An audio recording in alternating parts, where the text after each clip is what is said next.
Hi everyone. आप में से बहुत से लोग मुझसे पूछते रहते हैं कि मैथ्स का जो है एप्लीकेशन है क्या है ना।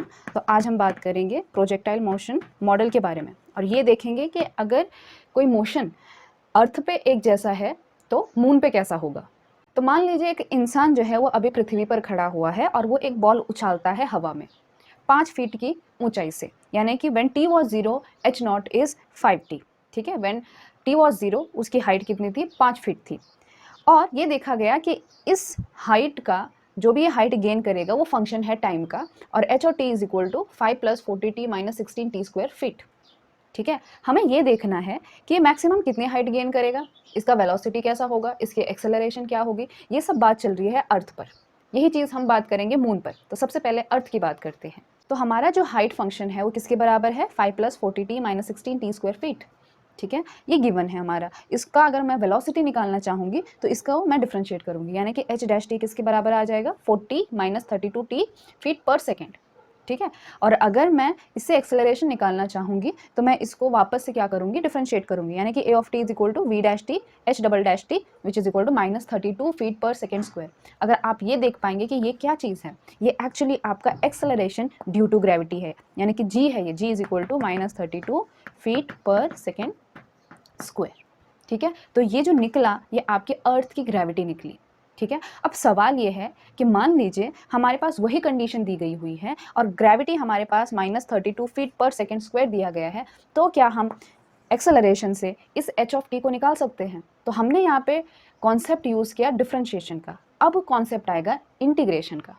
अब हमने जो करा था उसका रिवर्स करेंगे। मान लीजिए कि हमारे पास acceleration -32 feet per second square है, तो सवाल यह है कि क्या इससे हम वेलोसिटी और डिस्प्लेसमेंट निकाल सकते हैं, यानी कि हाइट निकाल सकते हैं। ठीक है ना, तो वहाँ पे हमने किया था डिफरेंशिएशन, यहाँ पे हम करेंगे integration. So A of T is equal to -32 feet per second square, आप उसको इंटीग्रेट कीजिएगा। सो वी ऑफ टी कितना आ जाएगा? -32t + c1। अब इस c1 को निकालने के लिए क्या करेंगे? हम इनिशियल कंडीशन अप्लाई करेंगे। तो हमको मालूम है जब टाइम t 0 था तो वो जो बॉल उछाली गई थी उसकी वेलोसिटी कितनी थी इनिशियली? 40 feet per second. ठीक है, तो आप यहाँ पे t को 0 रखेंगे तो c1 आ जाएगा आपका 40। तो vt कितना बन जाएगा? -32t + c1 की जगह आ जाएगा 40। अगर आप vt से एच टी निकालना चाहते हैं तो आप इसको वापस से इंटीग्रेट करेंगे, तो एच टी किसके बराबर आ जाएगा? ये -32t का क्या हो जाएगा? -16t square + 40t + constant of integration c2। इस c2 को निकालने के लिए वापस से इनिशियल कंडीशन का हम हेल्प लेंगे।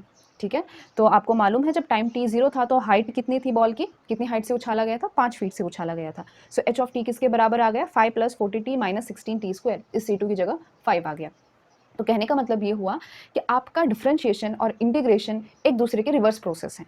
अब मान लीजिए वही इंसान अब मून पे खड़ा है, चांद पे खड़ा है। ठीक है ना, तो उस केस में क्या कंडीशन होगी? चांद के केस में आपका जो एक्सेलरेशन ड्यू टू ग्रेविटी है it is 5.3 feet per second square. ठीक है, तो उस केस में आपका जो हाइट फंक्शन बनेगा वो किसके बराबर होगा? 5 + 40t। देखिए 5 और 40 इनिशियल कंडीशन वही है कि वो 5 फीट से ही बॉल को उछालता है और उसकी जो इनिशियल वेलोसिटी होती है वो 40 फीट पर सेकेंड होती है। ठीक है, तो आपका एच टी क्या बन जाएगा? 5 + 40t - 5.3/2 टी स्क्वायर। ठीक है ना, टी स्क्वायर यहाँ पे ढक चुका है तो आप यहाँ पे टी स्क्वायर लिखिएगा। ठीक है, तो आपने एक चीज़ नोटिस की होगी कि जो हमारा ये एच टी का फंक्शन है उस केस में यहाँ पर जो एक्सेलरेशन है उसका हाफ हो जाता है। ठीक है, so therefore H T is equal to 5 + 40t - 5.3/2 T square. अब सवाल ये है कि मैक्सिमम हाइट ऑन अर्थ कितनी होगी? अब मैक्सिमा और मिनिमा निकालने के लिए हम क्या कहते हैं? फर्स्ट डेरिवेशन को 0 के बराबर रखते हैं, है ना। तो फर्स्ट डेरिवेशन को 0 के बराबर रखेंगे तो t इज इक्वल टू 40/32 पर वो जो बॉल है वो मैक्सिमम हाइट गेन करेगी। तो आप एच ऑफ टी में रख दीजिएगा उसको। So it is 30.6 feet. अब बात करते हैं कि मून पे कितना निकल के आता है।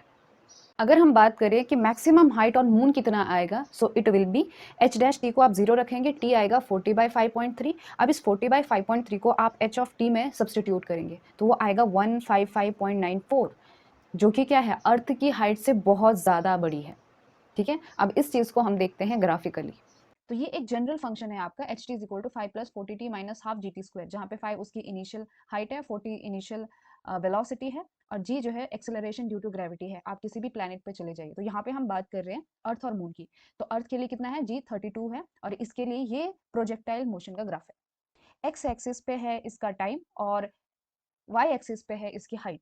ठीक है, अब इसको थोड़ा सा गौर करके हम देखते हैं कि यहाँ पे अगर मैं इस मैक्सिमम पॉइंट पे पॉइंट आउट करूँ तो देखिए 1.25 क्या है, 1.25 टाइम है कि इस टाइम पर जो है ये मैक्सिमम हाइट गेन करता है, और कितना करता है, 30 करता है। ठीक है, सो ये 1.25 क्या है, वो जो 40/32 आया है उसका वैल्यू है ये। So when t is equal to 1.25, maximum height कितनी गेन हुई इसकी, 30 हुई। ठीक है, अभी लैंड कब करता है, यानी कि बॉल जो है वो अर्थ पर हिट कब करती है, वो करती है 2.619 सेकेंड्स पे। ठीक है ना, और उस टाइम पे आपकी हाइट कितनी हो रही है, 0 हो रही है। इतना क्लियर है आप लोगों को। अब मैं बात करती हूँ यहाँ पर मून की, तो मून के लिए जी कितनी थी, 5.3 थी। ठीक है ना, अगर इसका 5.3 आ रहा है तो देखिए आपका ग्राफ कितना बड़ा हो गया है, ये गया है 150 के ऊपर। तो मैक्सिमम हाइट इसने कहाँ पे गेन करी, it is at this point. जब आपका टाइम था 7.547, उस टाइम पे इसने मैक्सिमम हाइट गेन करी है 155.943 फीट।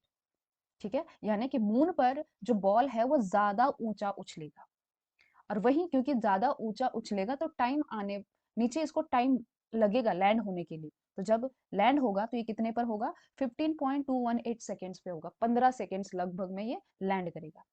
ठीक है ना, उसी तरह से आप ये देख पाते हो कि अगर मैं जी का वैल्यू और कम करती हूँ तो ये जो हाइट है बॉल की वो और बढ़ती जाती है। ठीक है ना, जितना जी कम होगा उतनी हाइट आपकी क्या होगी, ज्यादा ऊपर तक पहुंचेगी, और जितना आपका जी क्या होगा, ज्यादा होगा, उतनी हाइट वो कम गेन करेगा। ऑब्वियस सी बात है, जी अगर ज्यादा हुआ इसका मतलब है कि वो जो प्लैनेट है वो उस बॉल को ज्यादा तेजी से नीचे की तरफ खींच रहा है। ठीक है, सो जैसे कि ये था आपका अर्थ के लिए 32 समथिंग दिस, और उसी तरह से आप देख पाओगे कि ये और छोटा छोटा होता जाएगा। क्लियर है, चलते हैं, मिलते हैं नेक्स्ट वीडियो लेक्चर में। अगर आपको इस तरह के वीडियोस चाहिए जहाँ पे हम मैथ के एप्लीकेशन की बात करें, so please let me know in the comment section. चलिए मिलते हैं in the next video lecture.